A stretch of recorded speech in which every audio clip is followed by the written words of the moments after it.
भागवत गीता अध्याय 2 गीता का सार। श्लोक 11।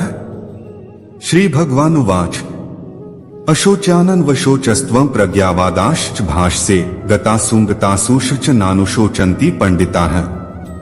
भावार्थ, श्री भगवान ने कहा, तुम पांडित्यपूर्ण वचन कहते हुए उनके लिए शोक कर रहे हो जो शोक करने योग्य नहीं है।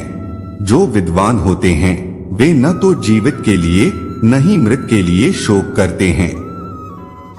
तात्पर्य, भगवान ने तत्काल गुरु का पद संभाला और अपने मित्र को अप्रत्यक्षतः मूर्ख कहकर डांटा। उन्होंने कहा, तुम विद्वान की तरह बातें करते हो, किंतु तुम यह नहीं जानते कि जो विद्वान होता है, अर्थात जो यह जानता है कि शरीर तथा आत्मा क्या है, वह किसी भी अवस्था में शरीर के लिए, चाहे वह जीवित हो या मृत, शोक नहीं करता।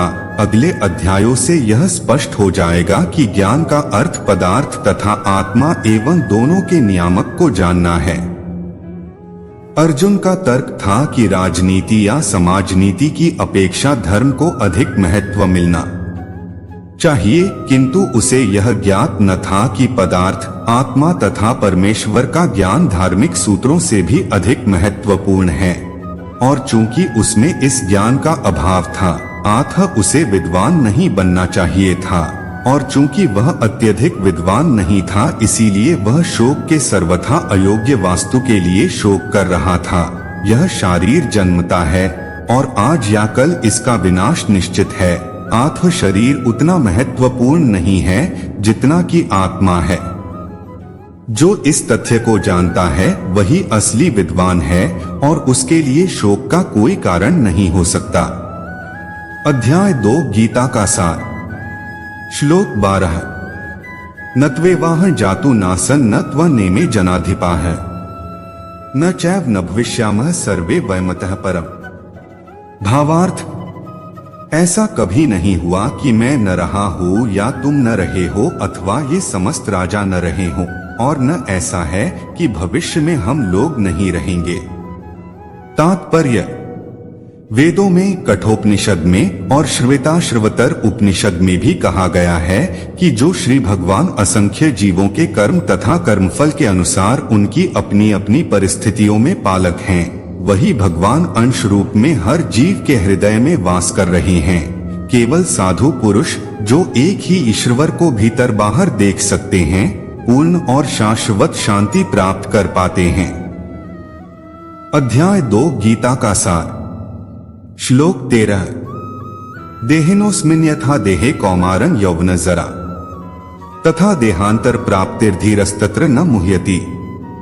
भावार्थ, जिस प्रकार शरीरधारी आत्मा इस वर्तमान शरीर में बाल्यावस्था से तरुणावस्था में और फिर वृद्धावस्था में निरंतर अग्रसर होता रहता है, उसी प्रकार मृत्यु होने पर आत्मा दूसरे शरीर में चला जाता है। धीर व्यक्ति ऐसे परिवर्तन से मोह को प्राप्त नहीं होता। तात्पर्य, प्रत्येक जीव एक व्यष्टि आत्मा है। वह प्रतिक्षण अपना शरीर बदलता रहता है, कभी बालक के रूप में, कभी युवा तथा कभी वृद्ध पुरुष के रूप में, तो भी आत्मा वही रहता है, उसमें कोई परिवर्तन नहीं होता।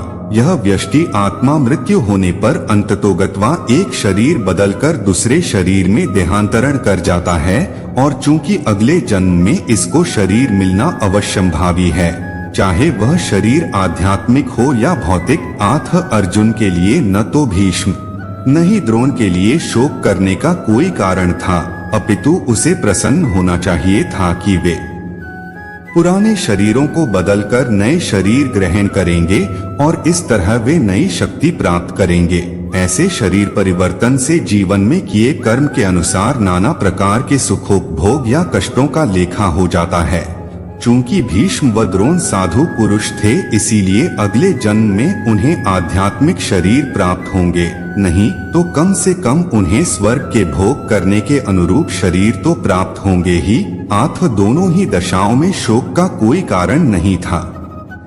जिस मनुष्य को व्यष्टि आत्मा, परमात्मा तथा भौतिक और आध्यात्मिक प्रकृति का पूर्ण ज्ञान होता है, वह धीर कहलाता है।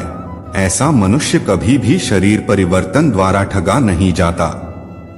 आत्मा के एकात्मवाद का मायावादी सिद्धांत मान्य नहीं हो सकता, क्योंकि आत्मा के इस प्रकार विखंडन से परमेश्वर विखंडनीय या परिवर्तनशील हो जाएगा, जो परमात्मा के अपरिवर्तनीय होने के सिद्धांत के विरुद्ध होगा। गीता में पुष्टि हुई है कि परमात्मा के खंडों का शाश्वत सनातन अस्तित्व है, जिन्हें क्षर कहा जाता है, अर्थात उन्मनु भौतिक प्रकृति में गिरने की प्रवृत्ति होती है। ये भिन्न अंश खंड नित्य भिन्न रहते हैं, यहाँ तक कि मुक्ति के बाद भी व्यष्टि आत्मा जैसे का तैसा भिन्न अंश बना रहता है, किंतु एक बार मुक्त होने पर वह श्री भगवान के साथ सच्चिदानंद रूप में रहता है। परमात्मा पर प्रतिबिंबवाद का सिद्धांत व्यवहारित किया जा सकता है, जो प्रत्येक शरीर में विद्यमान रहता है। वह व्यष्टि जीव से भिन्न होता है। जब आकाश का प्रतिबिंब जल में पड़ता है तो प्रतिबिंब में सूर्य, चंद्र तथा तारे सब कुछ रहते हैं। तारों की तुलना जीवों से तथा सूर्य या चंद्र की परमेश्वर से की जा सकती है। व्यष्टि अंश आत्मा को अर्जुन के रूप में और परमात्मा को श्री भगवान के रूप में प्रदर्शित किया जाता है, जैसा कि चतुर्थ अध्याय के प्रारंभ में स्पष्ट है। वे एक ही स्तर पर नहीं होते। यदि अर्जुन कृष्ण के समान स्तर पर हो और कृष्ण अर्जुन से श्रेष्ठतर न हो तो उनमें उपदेशक तथा उपदिष्ट का संबंध अर्थहीन होगा। यदि ये दोनों माया द्वारा मोहित होते हैं तो एक को उपदेशक तथा दूसरे को उपदिष्ट होने की कोई आवश्यकता नहीं है। ऐसा उपदेश व्यर्थ होगा, क्योंकि माया के चंगुल में रहकर कोई भी प्रामाणिक उपदेशक नहीं बन सकता।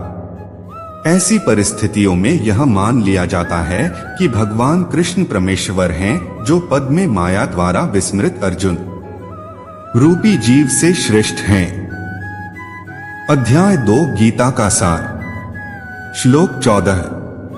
मात्रा स्पर्शास्तु कौन्तेय शीतोष्ण सुख दुःखदाः अगामापायनो नित्यास्तान स्थितिक्षस भारत। भावार्थ, हे कुंती पुत्र, सुख तथा दुख का क्षणिक उदय तथा कालक्रम में उनका अंतर्धान होना सर्दी तथा गर्मी की ऋतुओं के आने जाने के समान है। हे भरतवंशी, वे इंद्रियबोध से उत्पन्न होते हैं और मनुष्य को चाहिए कि अविचल भाव से उनको सहन करना सीखे।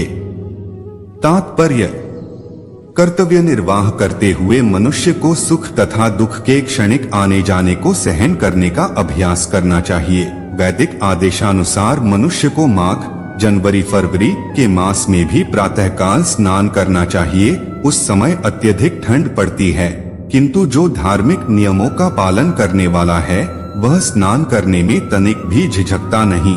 इसी प्रकार एक गृहिणी भीषण से भीषण गर्मी की ऋतु में मई से जून के महीनों में भोजन पकाने से हिचकती नहीं। जलवायु संबंधी असुविधाएं होते हुए भी मनुष्य को अपना कर्तव्य निभाना होता है।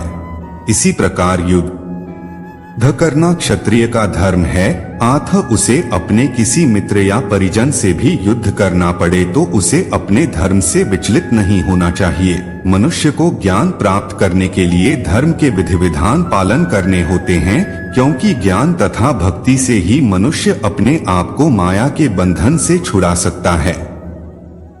अर्जुन को जिन 2 नामों से संबोधित किया गया है वे भी महत्वपूर्ण। जैन कौन्तेय कहकर संबोधित करने से यह प्रकट होता है कि वह अपनी माता की और मातृकुल से संबंधित है, और भारत कहने से उसके पिता की और पितृकुल से संबंध प्रकट होता है।